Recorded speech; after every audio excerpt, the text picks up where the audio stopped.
A mile or so away through the wood, Arthur Dent was too busily engrossed with what he was doing to hear Ford Prefect approach. What he was doing was rather curious, and this is what it was. On a wide, flat piece of rock, he had scratched out the shape of a large square, subdivided into 169 smaller squares, 13 to a side. Furthermore, he had collected together a pile of smallish, flattish stones and scratched the shape of a letter onto each. Sitting morosely around the rock were a couple of the surviving local native men to whom Arthur Dent was trying to introduce the curious concept embodied in these stones. So far, they had not done well. They had attempted to eat some of them, bury others, and throw the rest of them away. Arthur had finally encouraged one of them to lay a couple of stones on the board he had scratched out, which was not even as far as he'd managed to get the day before. Along with the rapid deterioration in the morale of these creatures, there seemed to be a corresponding deterioration in their actual intelligence. In an attempt to egg them along, Arthur set out a number of letters on the board himself, and then tried to encourage the natives to add some more themselves. It was not going well. Ford watched quietly from beside a nearby tree. "No," said Arthur to one of the natives who had just shuffled some of the letters round in a fit of abysmal dejection. "Q scores 10, you see, and it's on a triple word score, so... Look, I've explained the rules to you. No, look, please, put down that jawbone. All right, we'll start again, and try to concentrate this time." Ford leaned his elbow against the tree and his hand against his head. "What are you doing, Arthur?" he asked quietly. Arthur looked up with a start. He suddenly had a feeling that all this might look slightly foolish. All he knew was that it had worked on like a dream on him when he was a child. But things were different then, or rather would be. "I'm trying to teach the cavemen to play Scrabble," he said. "They're not cavemen," said Ford. "They look like cavemen." Ford let it pass. "I see," he said. "It's uphill work," said Arthur wearily. "The only word they know is grunt, and they can't spell it."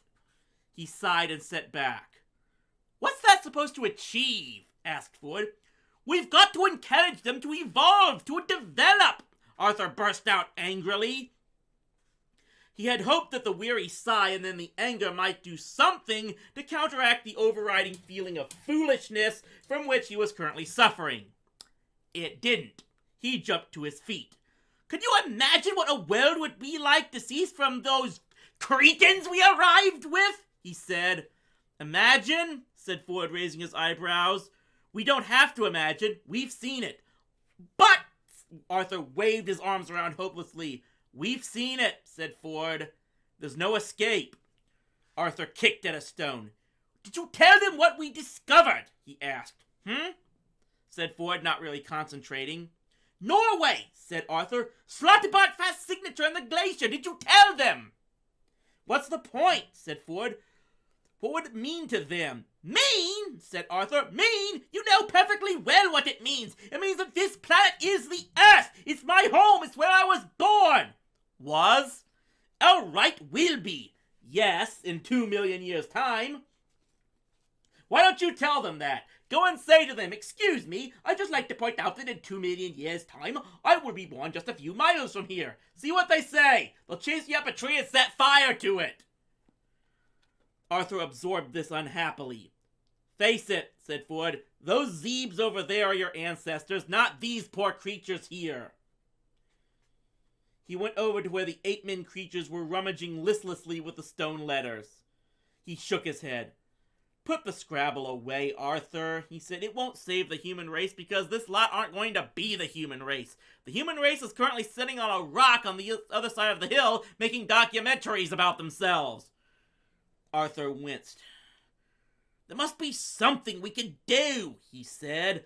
A terrible sense of desolation thrilled through his body that he should be here, on the Earth which had lost its future in a horrifying arbitrary catastrophe and which now seemed set to lose its past as well. "No," said Ford, "there's nothing we can do. This doesn't change the history of the Earth, you see. This is the history of the Earth. Like it or leave it, the Golga friendships are the people you are descended from. In 2 million years, they get destroyed by the Vogons. History is never altered, you see. It just fits together like a jigsaw. Funny old thing, life, isn't it? He picked up the letter Q and hurled it into a distant privet bush where it hit a young rabbit. The rabbit hurtled off in terror and didn't stop until it was set upon and eaten by a fox, which choked on one of its bones and died on the bank of a stream, which subsequently washed it away. During the following weeks... let me take these off. During the following weeks, Ford Prefect swallowed his pride and struck up a relationship with a girl who had been a personnel officer on Golga Frencham, and he was terribly upset when she suddenly passed away as a result of drinking water from a pool that had been polluted by the body of a dead fox. The only moral it is possible to draw from the story is that one should never throw the letter Q into a privet bush, but unfortunately there are times when it is unavoidable. Like most of the really crucial things in life, this chain of events was completely invisible to Ford Prefect and Arthur Dent. They were looking sadly at one of the natives morosely pushing the other letters around. "Poor bloody cavemen," said Arthur. "They're not..." "What?" "Oh, never mind," said Ford. The wretched creature let out a pathetic howling noise and banged on the rock. "It's all been a waste of time, then, for them, hasn't it?" said Arthur. "Urgh, urgh, urgh," muttered the native and banged on the rock again. "They've been out-evolved by telephone sanitizers!" "Urgh, grr, grr, grr," insisted the native, continuing to bang on the rock. "Why does he keep banging on the rock?" asked Arthur. "I think he probably wants you to play Scrabble with him again," said Ford. "He's pointing at the letters." "Probably spelled Kazidjwek again, poor bastard. I kept on telling him there's only one G in Kazidjwek." The native banged on the rock again. They looked over his shoulder. Their eyes popped. There, among the jumble of letters, were 8 that had been laid out in a clear, straight line. They spelled 2 words. The words were these: 42. "Grr, grr, grr," explained the native. He swept the letters angrily away and went and mooched under a nearby tree with his colleague. Ford and Arthur stared at him. Then they stared at each other. Did that say what I thought it said?" they both said to each other. "Yes," they both said. 42, said Arthur. 42, said Ford. Arthur ran over to the 2 natives. "What are you trying to tell us?" he shouted. "What's it supposed to mean?" One of them rolled over on the ground, kicked his legs up in the air, rolled over again, and went to sleep. The other bounded up a tree and threw horse chestnuts at Ford Prefect. Whatever it was they had to say, they had already said it. You know what this means." "You know what this means," said Ford. "Not entirely. 42 is the number Deep Thought gave as being the ultimate answer. Yes! And the Earth is the computer Deep Thought designed and built to calculate the question to the ultimate answer. So we are led to believe. And organic life was part of the computer matrix. If you say so. I do say so. That means that these natives, these ape-men, are an integral part of the computer program, and that we and the Golga Frenchans are not. But the cavemen are dying out, and the Golga Frenchans are obviously set to replace them." "Exactly. So you just see what this means?" "What?" "Cock up," said Ford Prefect. Arthur looked around him. This planet is having a pretty bloody time of it," he said. Ford puzzled for a moment. "Still, something must have come out of it," he said at last, "because Marvin said he could see the question printed in your brainwave patterns. But probably the wrong one, or a distortion of the right one. It might give us a clue if we could find it. I don't see how we can, though." They moped about for a bit. Arthur sat on the ground and started pulling up bits of grass, but found that it wasn't an occupation he could get deeply engrossed in. It wasn't grass he could believe in. The trees seemed pointless. The The rolling hills seemed to be rolling to nowhere, and the future seemed just a tunnel to be crawled through. Ford fiddled with his sub-ether sensomatic. It was silent. He sighed and put it away. Arthur picked up one of the letter stones from his homemade Scrabble set. It was a T. He sighed and put it down again. The letter he put it down next to was an I. That spelled it. He tossed another couple of letters next to them. They were an S and an H, as it happened. By a curious coincidence, the resulting word perfectly expressed the way Arthur was feeling about things just then. He stared at it for a moment. He hadn't done it deliberately, it was just a random chance. His brain got slowly into first gear. Ford, he said suddenly, look, if that question is printed in my brainwave patterns, but I'm not consciously aware of it, it must be somewhere in my unconscious. Yes, I suppose so. There might be a way of bringing that unconscious pattern forward. Oh, yes? Yes, by introducing some random element that can be shaped by that pattern. Like how? Like by pulling Scrabble letters out of a bag, blindfolded. Ford leaped to his feet. Brilliant, he said. He tugged his towel out of his satchel and with a few deft knots transformed it into a bag. Totally mad, he said. Utter nonsense. But we'll do it because it's brilliant nonsense. Come on, come on. The sun passed respectfully behind a cloud. A few small, sad raindrops fell. They piled together all the remaining letters and dropped them into the bag. They shook them up. Right, said Ford. Close your eyes. Pull them out. Come on, come on, come on. Arthur closed his eyes and plunged his hand into the towel full of stones. He jiggled them about, pulled out 4, and handed them to Ford. Ford laid them along the ground in the order he got them. W, said Ford. H, A, T. What? He blinked. I think it's working, he said. Arthur pushed 3 more at him. D-O-Y, doy. Oh, perhaps it isn't working, said Ford. Here's the next 3. O-U-G, doyug. It's not making sense, I'm afraid. Arthur pulled another 2 from the bag. Ford put them in place. E-T, do you get? Do you get? Shouted Ford. It's working! This is amazing! It really is working! More here, said Arthur was throwing them out feverishly as fast as he could. I-F, said Ford. Y-O-U-M-U-L-T-I-P-L-Y. What do you get if you multiply? S-I-X, 6, B-Y, by, 6 by. What do you get if you multiply 6 by N-I-N-E, 6 by 9? He paused. Come on, where's the next one? That's the lot, said Arthur. That's all there were. He sat back, nonplussed. He rooted around again in the knotted up towel, but there were no more letters. You mean that's it? Said Ford. That's it. 6 by 9, 42. That's it. That's all there is.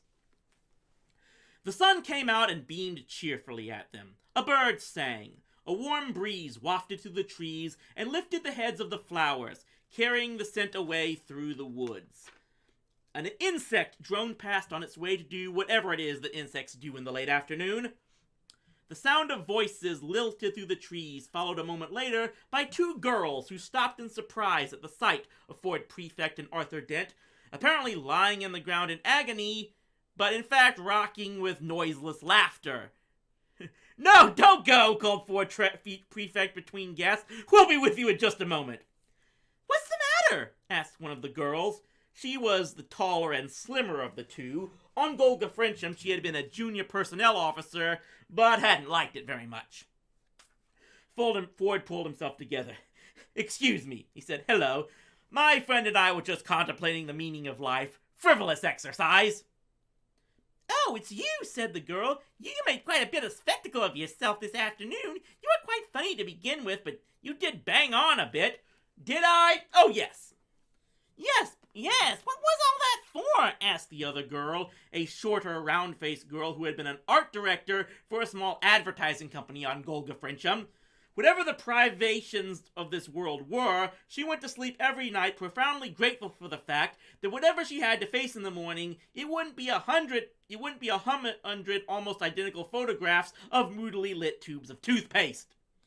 For nothing. Nothing's for anything, said Ford Prefect happily. Come and join us. I'm Ford, this is Arthur. We were just about to do nothing at all for a while, but it can wait. The girls looked at each of them doubtfully. I'm Agda, said the tall one. This is Mela. Hello, Agda. Hello, Mela, said Ford. Do you talk at all? Said Mela to Arthur. Oh, eventually. No, sorry. Do you talk at all? Said Mela to Arthur. Oh, eventually, said Arthur with a smile, but not as much as Ford. Good. There was a slight pause. What did you mean, asked Agda, about only having 2 million years? I couldn't make sense of what you were saying. Oh, that, said Ford. It doesn't matter. It's just that the world gets demolished to make way for a hyperspace bypass, said Arthur with a shrug, but that's 2 million years away, and anything, it's just Vogons doing what Vogons do. Vogons? Said Mela. Yes, you wouldn't know them. Where'd you get this idea from? It really doesn't matter. It's just like a dream from the past or the future. Arthur smiled and looked away. Does it worry you that you don't make talk any kind of sense?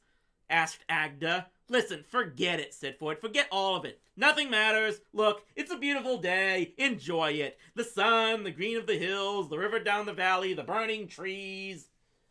Even if it's only a dream, it's a pretty horrible idea, said Mela. Destroying the world to make a bypass?